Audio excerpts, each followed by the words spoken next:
I moved into the luxury Riverside Heights condominiums thinking I had finally found my sanctuary. The building was modern, secure, and came with assigned parking and an underground garage.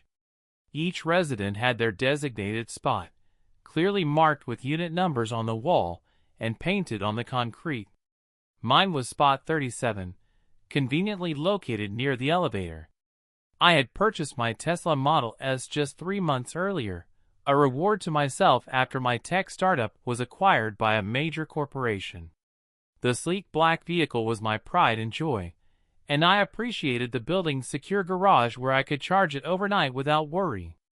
Everything was perfect for exactly 2 weeks. That is when I met Karen. I first noticed something was wrong on a Tuesday evening when I returned from a meeting downtown. As I pulled into the garage and approached my spot, I found a silver SUV parked squarely in the middle of space 37. I sat there for a moment, assuming it was an honest mistake. Maybe a visitor got confused about the guest parking area. I circled the garage and found an empty guest spot, made a mental note to leave a polite reminder on the SUV, and headed upstairs to my unit. The next morning, the SUV was gone, and I parked my Tesla back in its proper place. Problem solved, I thought. How wonderfully naive I was. Before you hear what happened next, do me a favor and smash that like button. If you enjoy stories about entitled people getting exactly what they deserve, make sure to subscribe to Karen E. World.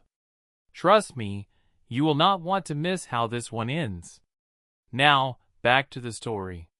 3 days later, I came home to find the same silver SUV in my spot again. This time, I was slightly annoyed but still willing to give the benefit of the doubt. I parked in a guest spot and decided to wait in my car for a few minutes to see if the owner would appear. After 20 minutes with no sign of anyone, I went up to my condo. I drafted a polite note explaining that spot 37 was assigned to unit 1208 and kindly requested they use guest parking. I returned to the garage and placed it under the SUV's windshield wiper. The following evening, my Tesla was blocked in. The silver SUV was parked at an angle behind my car, making it impossible for me to leave without significant maneuvering that would risk damaging both vehicles. Now I was genuinely frustrated. I called the building's property management company and explained the situation. They promised to send a notice to all residents about respecting assigned parking. That weekend, I finally met the owner of the silver SUV. I was loading groceries into my Tesla when a woman in her mid-50s, with an aggressive blonde bob haircut, came storming across the garage toward me. She was wearing a velour tracksuit that probably cost more than it should have, and carried a designer handbag that I recognized as a poorly made counterfeit. "You have got to be kidding me," she announced loudly, her voice echoing off the concrete walls. "You are the one who has been leaving those nasty notes on my car?" I turned to face her calmly. "I left one note, and it was not nasty. It simply explained that this is my assigned parking spot. Your spot number should be on your lease agreement." "I do not care what your paperwork says," she snapped, gesturing wildly with her hands. "This spot is clearly the best spot in the garage. It is closest to the elevator, it is near the exit, and it gets the best lighting. I have been living in this building for 7 years. 7 years. I deserve this spot more than some newcomer who just moved in." I took a deep breath, maintaining my composure. "I understand you like this location, but the parking spots are assigned based on our units. I am in 1208, and this is spot 37, which corresponds to my condo. Your spot should be listed in your lease." Her face turned an impressive shade of red. "My assigned spot is on the other side of the garage in a dark corner near the maintenance room. It is unacceptable. I have submitted 6 requests to management to change my spot, and they keep denying me. So I am taking matters into my own hands. This is my spot now." "That is not how assigned parking works," I replied, still keeping my tone even. "You can't just claim someone else's spot because you prefer it. "Watch me," she said with a smirk.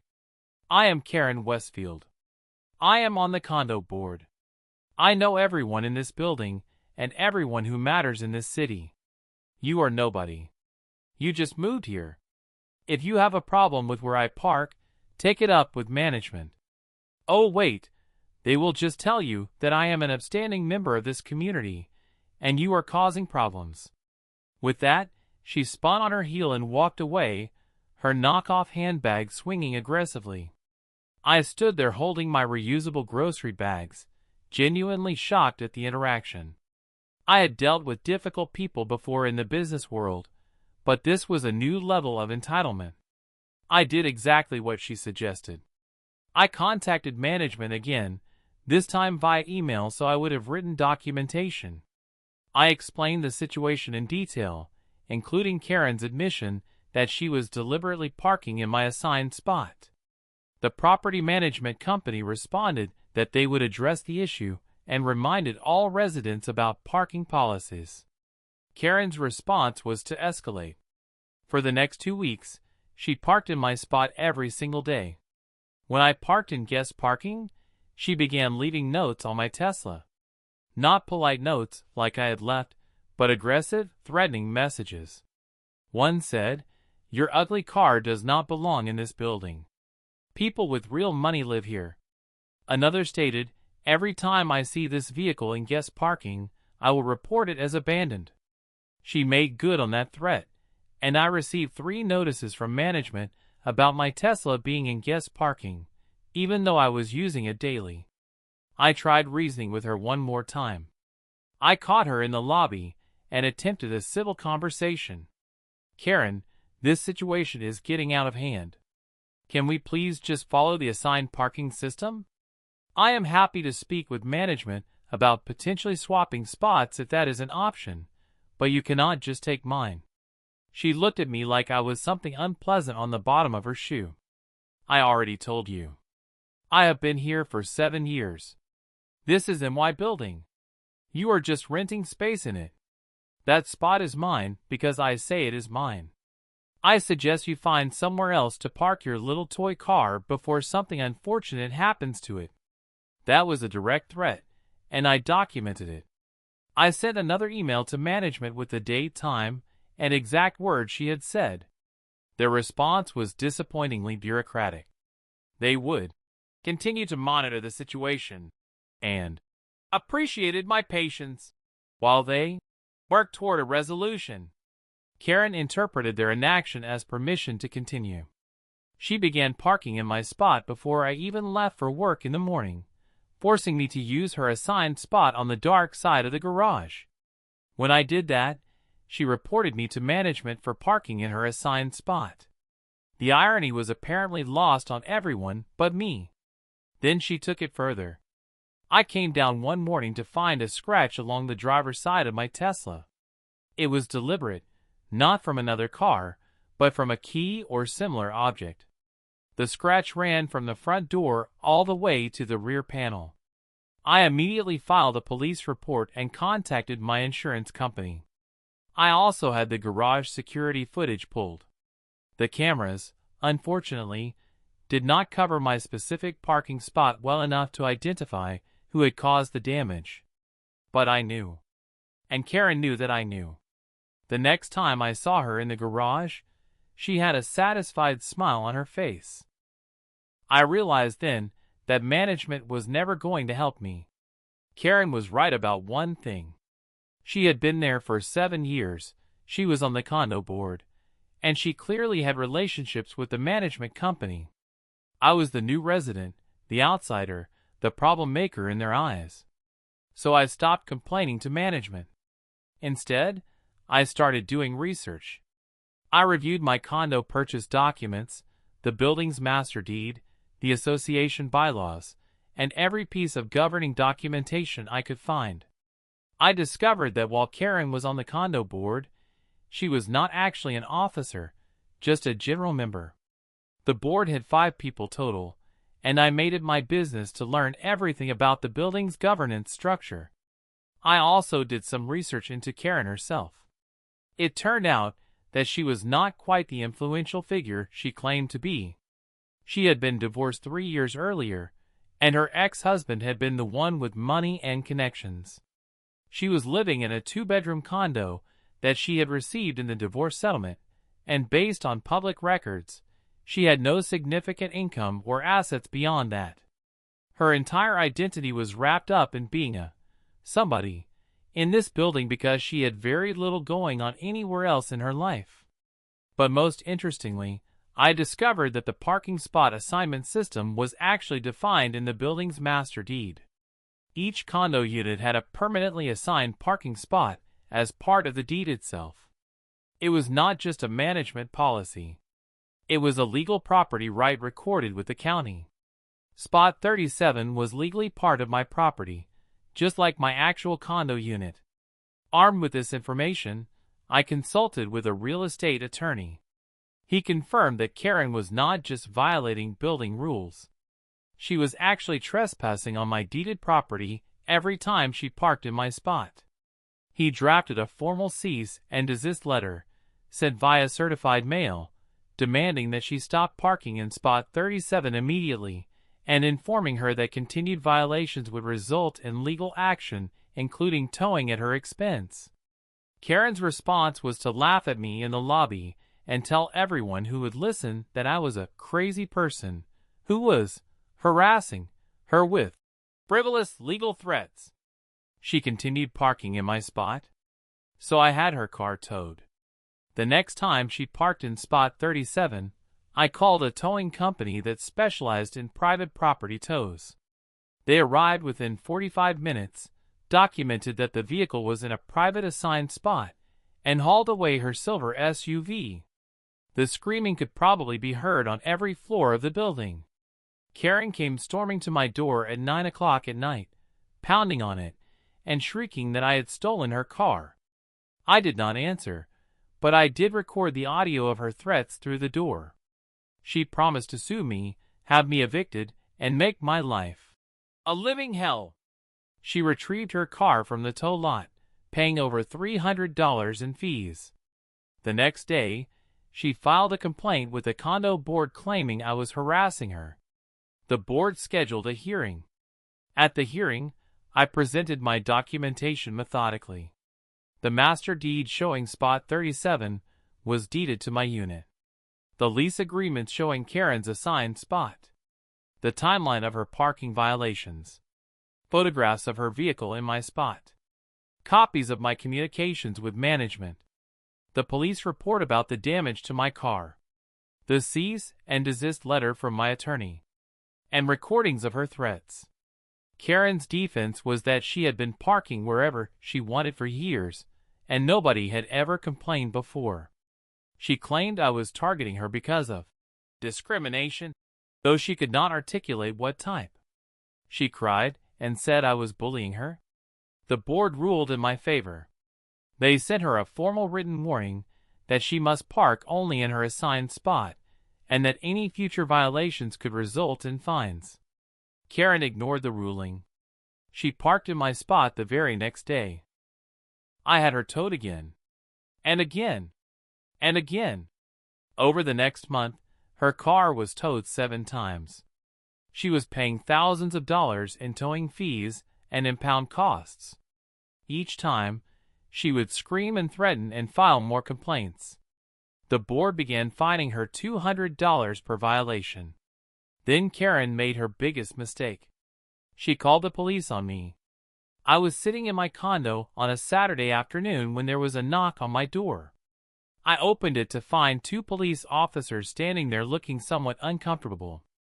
They explained that they had received a report that I was stealing a vehicle from the parking garage and operating an illegal towing scheme.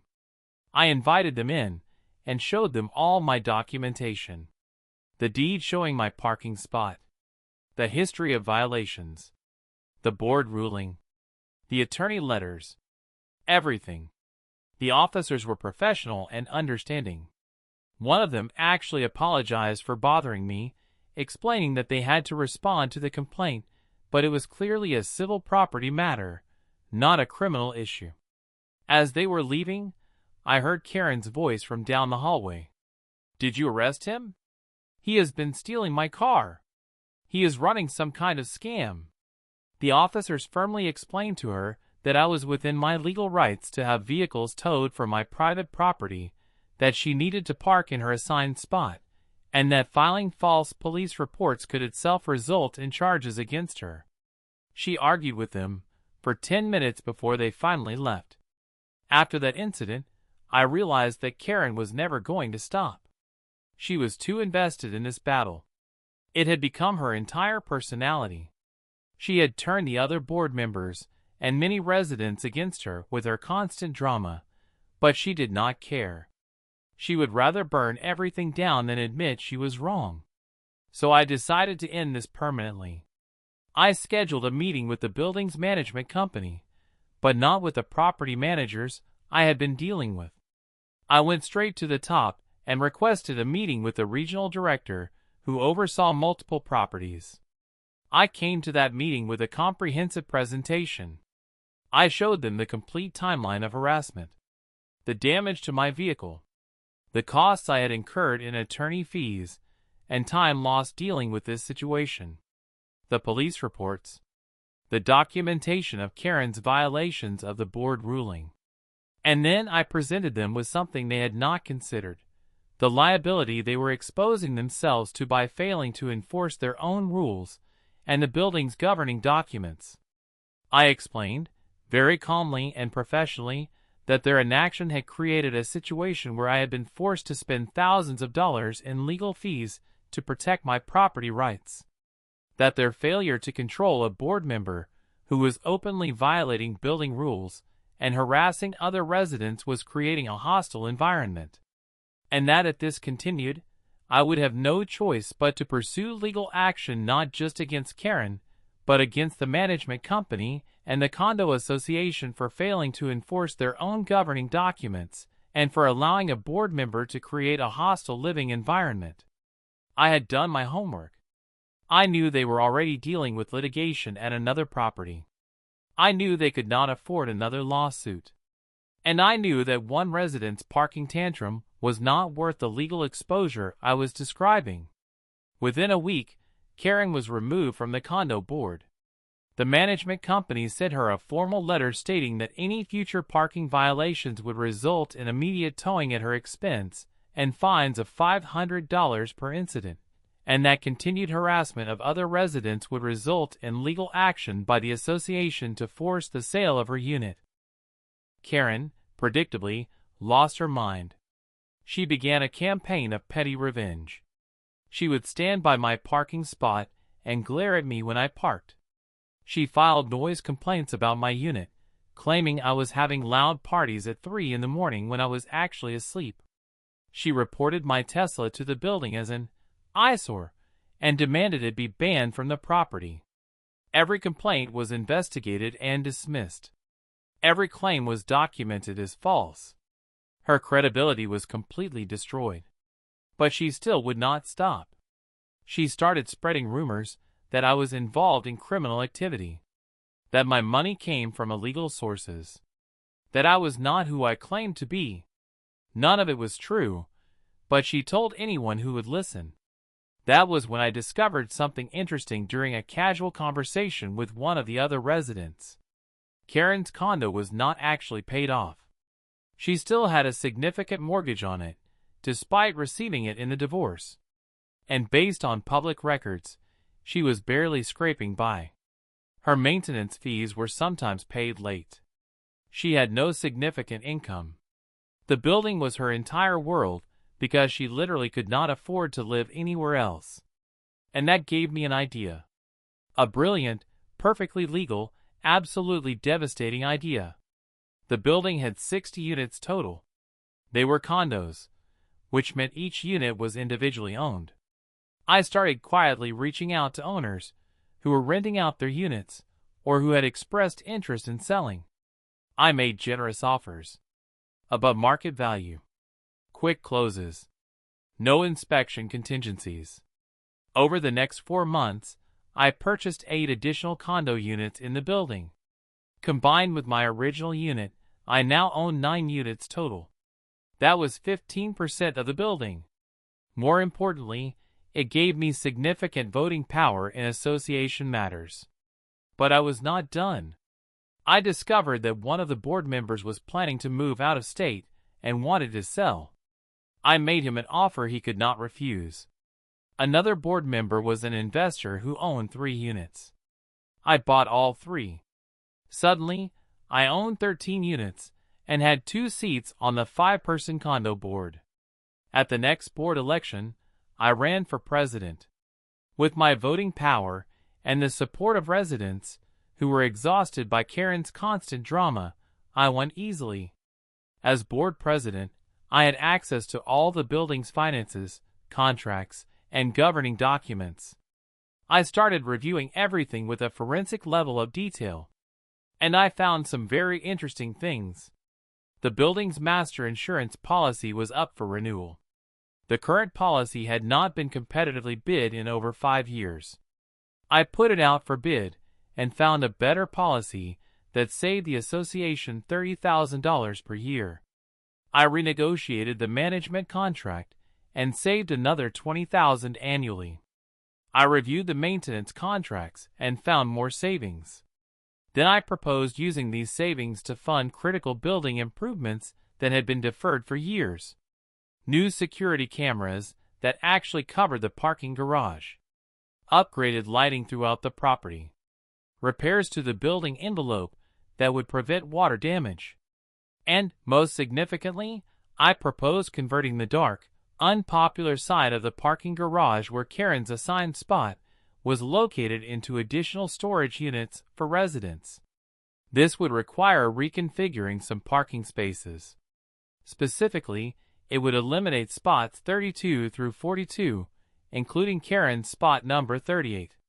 The proposal included assigning new parking spots to affected residents. There were several open spots due to vacancies and owners who did not have cars.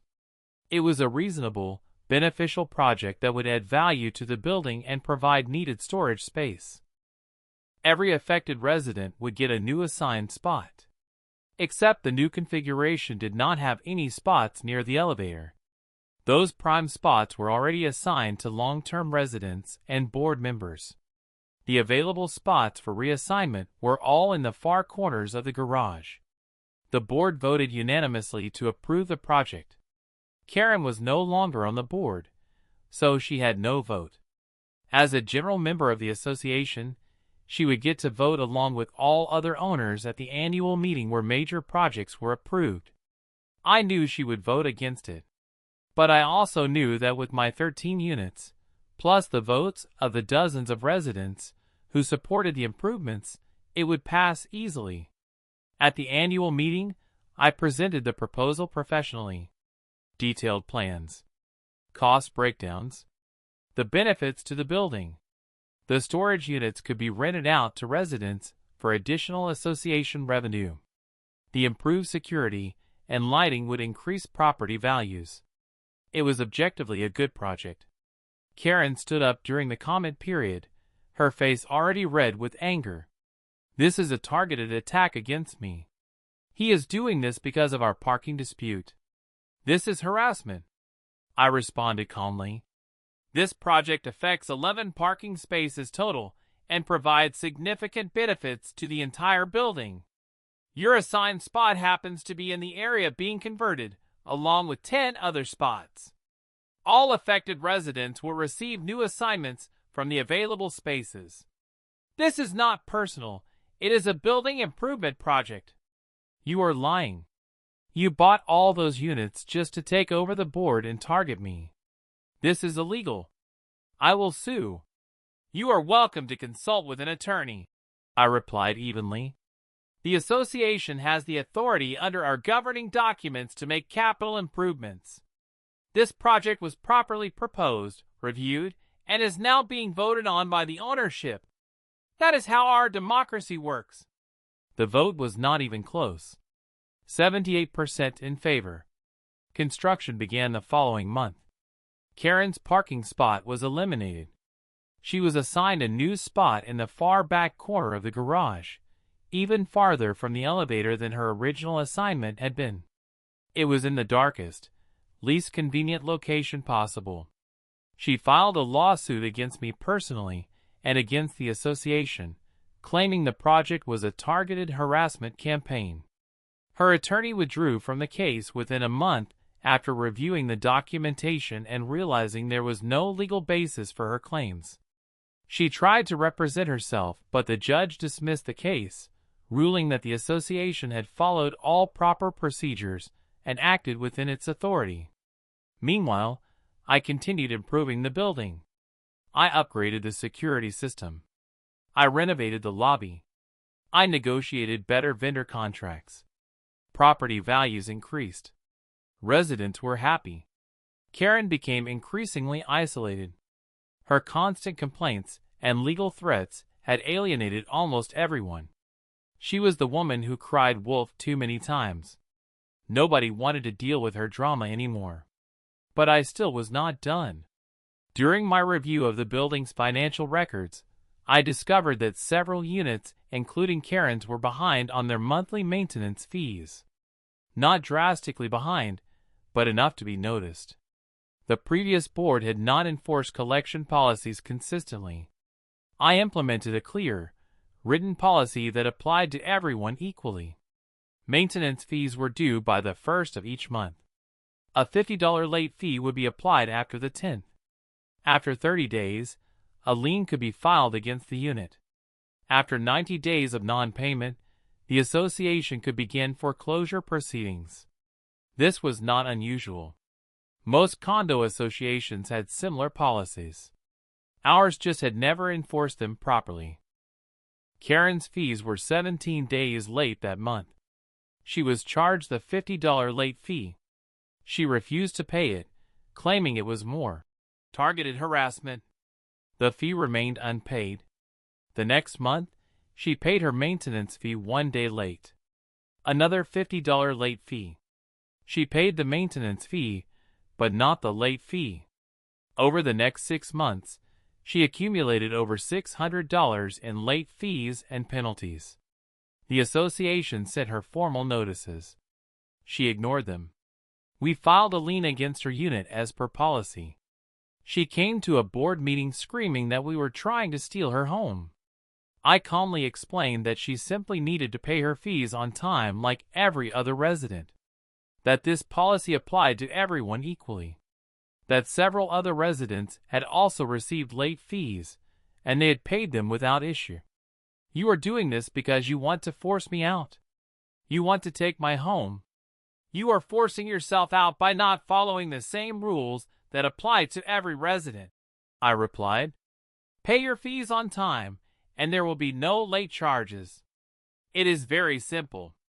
She continued to pay late, continued to rack up fees, continued to refuse to pay the penalties.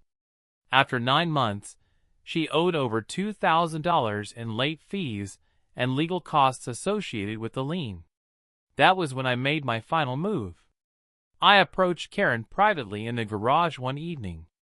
She looks terrible. The stress was clearly getting to her. She had lost weight, her hair was not as carefully styled, and she had dark circles under her eyes. Karen, I would like to make you an offer, I said calmly. I do not want anything from you, she spat. I am prepared to purchase your unit. I will pay you fair market value, cover all your outstanding fees and penalties, and give you 60 days to find a new place. You can walk away from this situation whole. This is my home. I am not selling to you. Then you need to start paying your fees on time. The association will continue to enforce its policies. If the debt continues to grow, we will have no choice but to begin foreclosure proceedings. I am offering you a way out where you keep your equity and your dignity. I will never sell to you. Never. That is your choice, I said with a shrug.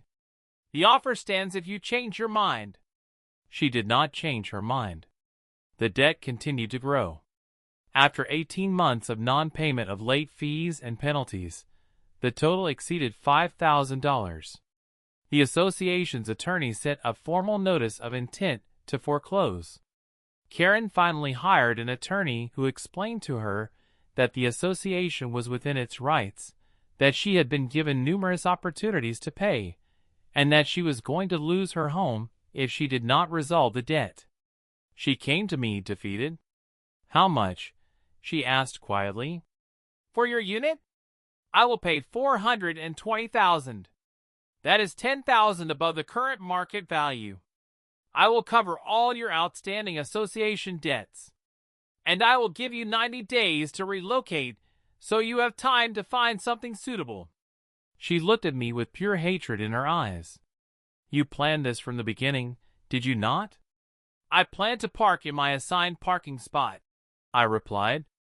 "Everything that happened after that was a consequence of your choices." She sold. The closing took place 6 weeks later.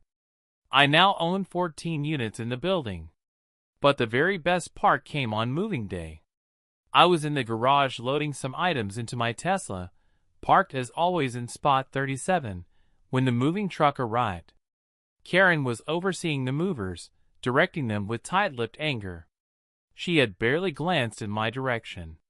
One of the movers approached her with a clipboard. "Ma'am, we need to know where we are delivering these items. What is the address?" Karen rattled off an address I recognized. It was a rental apartment complex about 4 miles away. Not a bad building, but definitely a significant downgrade from Riverside Heights. Smaller units, no doorman, no parking garage. Street parking only. The mover nodded and went back to the truck. Karen finally looked over at me. Our eyes met across the garage. And that was when I pulled out my phone and made a call she could clearly hear. "Hey, it is me. Yeah, I am at the building. Listen, I need you to schedule the installation of that Tesla charging station in spot 38 as soon as possible. Since we are converting that whole section to owner storage, and I now own both units 1208 and 703, I want to make sure I have charging available on both sides of the garage." "Perfect. Thanks." I hung up and looked back at Karen. The color drained from her face as she processed what I had just said. I did not just own her old unit. I was converting her old parking spot, the spot that had been reassigned to her after construction, into my personal second charging station. The spot she had lost months earlier was becoming my private storage unit. 7 years she had lived in this building. 7 years of establishing herself, building her identity around being important here. And in less than 2 years, I had systematically dismantled everything. I had taken over the board. I had eliminated her original desired parking spot permanently. I had forced her out of her home. And now I was taking the replacement spot she had hated so much and converting it into my personal amenity. She opened her mouth, but no sound came out. She just stood there, frozen, as the reality of how completely she had been outmaneuvered finally, fully crashed down on her. I gave her a polite nod, got into my Tesla, and drove away from spot 37 for the last time that day, leaving her standing in the garage she would never park in again. If you enjoyed watching Karen learn that parking wars have consequences, make sure to smash that like button and subscribe to Karen Eat World for more stories of entitled people getting exactly what they deserve. Drop a comment and let me know what you would have done in this situation. Thanks for listening, and I will see you in the next story.